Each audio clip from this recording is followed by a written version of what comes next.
Hey guys, it's Sabre from the Sabre project. I'm going to keep this short because tonight I'm actually going to be doing a podcast on 9/11 with somebody who I respect and someone who I've been working with on the side for military reform for about the past year now. But today is the 20th anniversary of 9/11, and for many of us, it takes different perspectives. For me, I was born in New York. I grew up in New Jersey. I did lose family in 9/11, and it was one of the main reasons I joined the military. I've always believed in serving a higher purpose than yourself, to your community, state, and nation. And I was a member of the Civil Air Patrol. You can knock me on that all you want. And the first thing that my unit had done was we went out and started collecting supplies. And we went out and started collecting dog food for the rescue dogs. And we had a huge drive at Macapin Middle School in West Milford, New Jersey. Myself and Asa Monson, who was one of the best men at my wedding. That's what we did for about a month, is that we couriered supplies to Ground Zero from West Milford, New Jersey. And I've talked about this on the first podcast I ever did with Andy Stump, was I would never wish for another 9/11, but I could always hope for another 9/12. And by that, I don't mean the aftermath of a terrorist attack or a disaster or significant loss of life. But what I do mean by that is the unity. This country has become so divided, whether that's our leaders making horrible political mistakes, and really what it comes down to is the American citizens not holding them accountable. Believe what you may, but after 9/11, I can assure you we all want to blow up every country that was associated with harming our countrymen and performing those horrible acts. And a lot of you may be too young who follow me to remember that, or you weren't even born yet, which is crazy to think about, right? But we were definitely war hawks back then. We all joined the military. Many of us did, or soon thereafter. I joined in 2006, as soon as I could when I turned 18. So that was 5 years after 9/11. And we had a higher purpose. We knew what we were getting into. There was significant loss of life already in Afghanistan and rolling into Iraq as well. You guys can read up on those. Fallujah, Urgent Fury, lots of different things that were going on. And it's a sobering aspect. I definitely lost more than a few friends in the Army, the Marine Corps, the Air Force, and the Navy over the past 20 years. Some of them I knew pretty well. Some of them were guys I went to school with.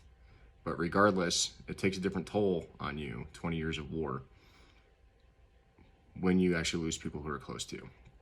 You understand that the Declaration of Independence, the Constitution, is written in blood. It is written in the blood of people who have given their lives in the belief that this country will always be better, and then we can always improve. And I bring that to the next challenge. My biggest part of my role in the Sabre project and the people who have supported my case for the past decade is changing how our leaders handle our citizens, and especially in our military. Our military has been at war for over 20 years since I've been in, and a lot of mistakes have been made.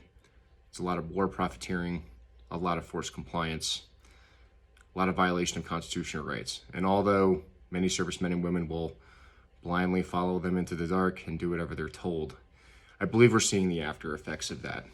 Unnecessary loss of life, unnecessary loss of conflicts, whether that's Afghanistan or Iraq or the future wars that we will be involved in. And I promise you, you have not seen the end of war. And it's going to come again, and it's coming sooner than you think. I believe now the American people maybe are differentiated from their emotions on 9/11, where 9/11 we just wanted to go blow everything up and kill everything and just start shooting Tomahawk missiles up everything that we could. We wanted to invade every country and take the lives of those who may have been held responsible. But we have seen the after effects of that. We have seen that maybe that wasn't the best decision. We've killed a lot of innocent civilians over the past 2 decades. I mean, let's be honest here. Which only emboldens our enemy to want to fight us harder. Whole hearts and minds and counterinsurgency operations and everything else. So what I encourage you is to your military leaders, especially, who have allowed sexual assault, rape, corruption to perpetuate in our ranks over the past 20 years of war. because war is profitable, and they've taken advantage of the lower enlisted and the junior officers, I ask you to hold them accountable. I ask you to hold your elected officials accountable whenever they make impulse decisions, whether it's setting us to war or forcing you to comply with something like the Patriot Act, for example, which has taken away so many American freedoms over the past 20 years. I ask you to fight back. We as Americans need to hold those who are in government and military power accountable. We need to ensure that we don't repeat the last 20 years. Although we'll always respond effectively to terrorist attacks, because I do believe our military is the strongest and the best in the world. I know what their capabilities are. I've worked with those people. I serve alongside them today. We are more than willing to fight and die for the Constitution of the United States, I guarantee you that. But what we need to do is to prevent another multi-decade war profiteering, politically corrupt situation. We need to regain the trust of our allies, regain the trust of the global community, and work together to do that. And that's what I mean by seeing another 9/12. I think Americans are more than capable of uniting. Again, putting our political differences aside and understanding that we can't keep giving up our freedoms to government and military officials. I hope you guys remember all those who gave their lives on 9/11. And I hope we never see something as tragic and as devastating ever again, at least in my lifetime. And I hope Americans are more willing to hold leaders accountable and that we've learned our lessons from the mistakes that we've made in the past on public, international, and geopolitical policies. We don't need to lose more service members unnecessarily, even though we're all willing to cash that check when asked. Thank you for your support over the past 10 years of the Dark Sabre Project. And let's ensure that we remember those on 9/11, those who gave their lives in the Pentagon, in United 93 in Shanksville, Pennsylvania. Because they are true Americans. They are the reason we do what we do. And they are the reason why our country is so great.